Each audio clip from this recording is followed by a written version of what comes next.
Hello, everyone. This is going to be a very brief video to summarize the interaction of demand and supply elasticity.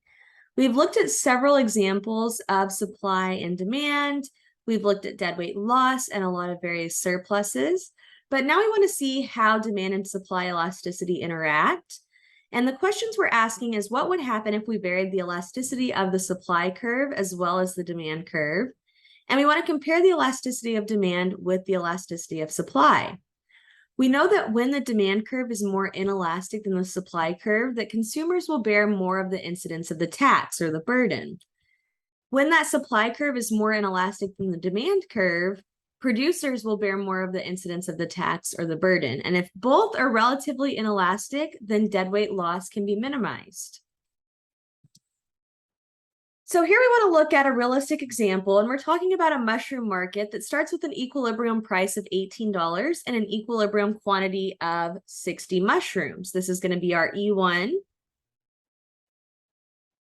A $5 per pound tax is then placed on mushroom suppliers, and there becomes a new equilibrium where P equals 20 and Q equals 50.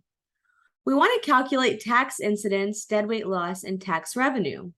From the consumer standpoint, the consumers pay $2 or 2/5 or 40% of that $5 tax.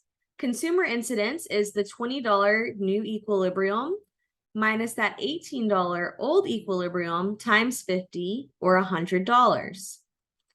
For producer incidence, the producer is going to pay $3 or 3/5 or 60% of that $5 tax. The producer incidence is that new equilibrium of $20 minus $17 times 50 or 150. In this case, more incidence is falling on the producer since the supply curve is more inelastic than the demand curve. For deadweight loss, this is going to be 1/2 to the producer and 1/2 to the consumer. So to calculate that, we take 1/2 times the change in quantity times the price paid by the consumer minus the price earned by the seller. That gives us a deadweight loss of $25. Tax revenue is going to be $5 times 50 because it's a $5 tax times 50, that's now the quantity demanded. And we end up with tax revenue of $250. Keep in mind that the sum of producer and consumer incidence is going to be that tax revenue. That's all that we have for wrapping up our demand and supply elasticity. If you're feeling good about this chapter, you can go ahead and work on your homework.